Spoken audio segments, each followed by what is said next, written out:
President Joe Biden wants cities across the United States to use leftover stimulus money to hire more cops.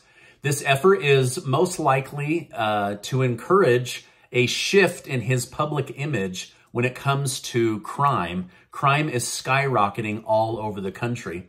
Biden plans on deploying officials to decide how much of the $350 billion he gave states should go towards hiring more police and cops so that they are in the streets and monitoring for crime more. While inflation is taking hold, robberies have gone up over 44% in cities like New York. Violent crime has become much more common throughout large U.S. cities, which has sparked heavy criticism from Republicans that Democrats aren't doing enough to keep you and I safe. Finland says it is officially ready to join NATO. However, Russia is against this, just like they were against Ukraine joining NATO. Instead of starting a war, however, Russia says that they will cut off all electricity from Russia to the country of Finland tonight at midnight. This could be very bad for Finland as they depend heavily on Russia for something Russia can turn off with the flick of a switch. President Biden admitted today that he isn't a mind reader, but his administration should have acted sooner on this new baby formula crisis. According to Democrat Senator Jon Tester, he warned the White House several times a few months ago that there needed to be extra care given to ensure there wasn't a supply chain issue for baby food and baby formula. He said this will hurt American families and damage the Democrat image. Well, it looks like Jon Tester was right. In fact, they are so worried in Washington, D.C. about babies going hungry that they've decided to schedule a meeting to discuss it on the 25th. The 25th. That's like 12 days from now. So this crisis is happening now. Babies need formula now. And they've said, you know what? In 2 weeks, when we have an opening in our schedule, we'll get to it. Man, Washington, D.C. is just so broken. It's insane. These people are so out of touch with the average American family. Joe Biden has finally given former President Donald Trump a nickname. Now, in politics, nicknames are used as it's important to tie a candidate to some kind of negative quality. Helps to retain what you want people to think about. For example, Donald Trump often called Joe Biden Sleepy Joe in an effort to convince people that he was old and run down, right? That he couldn't do the job. So what clever name did Biden come up with for Trump?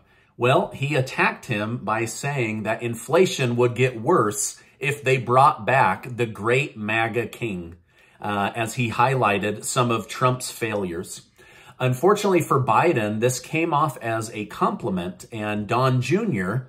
Commented by saying, who would have thought it would be Joe Biden that would come up with Trump's best nickname ever? So in 2024, do you think we're going to see Sleepy Joe versus the MAGA King, or is it going to be completely different candidates? Let me know your thoughts in the comments. At the same rally, President Biden named Trump the MAGA King. He yelled at the crowd, saying that if Republicans take back the government, there will be bread lines and food shortages like we saw in Russia and during the Great Depression. Now, speaking of Trump, Harvard Law Professor Laurence Tribe said he believes Trump should be criminally charged for taking classified documents to Mar-a-Lago, Florida, when he moved out of the White House. I reported on this story a couple of months ago, but just to refresh you, after moving out, the National Archives said, hey, there's a couple of boxes missing. They asked the Trump team. They said, oh, we think we have them. They came down, they went through the entire Mar-a-Lago, and they took back a couple of boxes and found that they had classified documents. They've never said what those documents were, obviously, because they're classified. However, Professor Tribe says, we don't know who packed those. We don't know what they were going to be used for, and we don't even know if Trump was involved. But there should be a full-scale investigation and criminal espionage charges brought up. Wow. So which country is Trump spying for now? They're not saying Russia, right? So is it like a country in Africa or just what? Now, I'm a little bit confused because they want a full criminal investigation when nothing's even happened, and they're already throwing out that he should be charged with criminal espionage. Like, this is huge. This is a huge, huge accusation. But I always thought that in America, you were innocent until proven guilty, but I guess not. I mean, I'm not a genius, right? I've told you this many times. I'm just a guy on the internet, so I don't even know that you guys should really take anything that I say with value, but I'm guessing that billionaire Donald Trump did not pack up his own house and move his own boxes, just as I'm certain that Joe Biden doesn't pack himself or move his own boxes, right? Like, give me a break. All right, some drama brewing.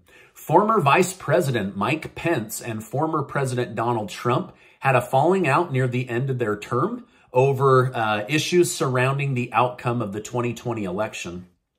Now they're butting heads again. Pence is going to endorse Governor Brian Kemp in his re-election bid in the state of Georgia, while Trump is endorsing Senator David Perdue. Pence and Kemp both oppose Trump's efforts to question the election, which is why Trump isn't supporting Governor Kemp. Speaking of the Capitol riots, Democrats have now voiced their opinion of Elon Musk's comments regarding bringing Trump back to Twitter.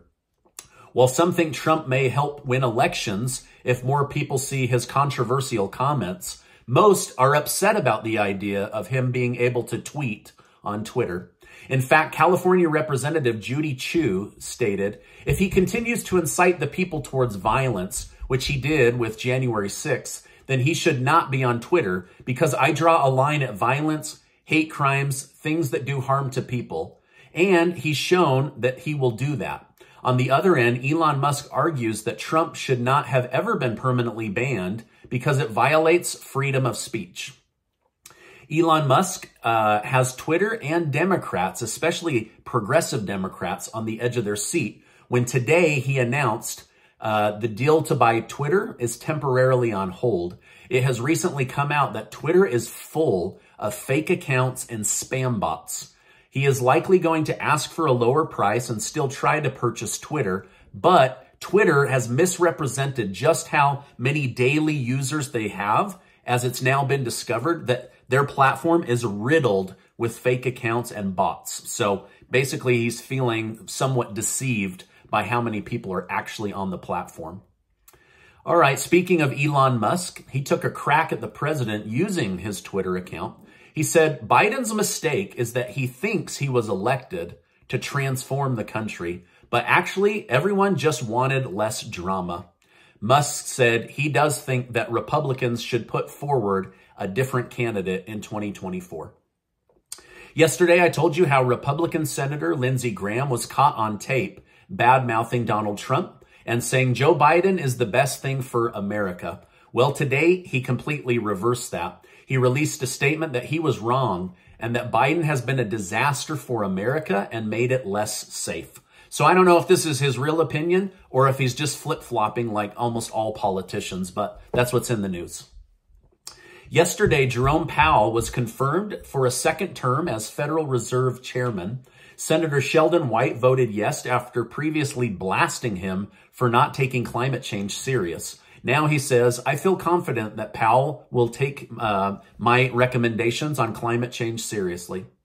The Federal Reserve mentioned it is likely going to raise interest rates by another 0.5% in order to try to lower inflation. But many worry that these policies will continue to cripple Americans' retirement accounts and 401ks as the stock market negatively reacts whenever the Fed raises rates.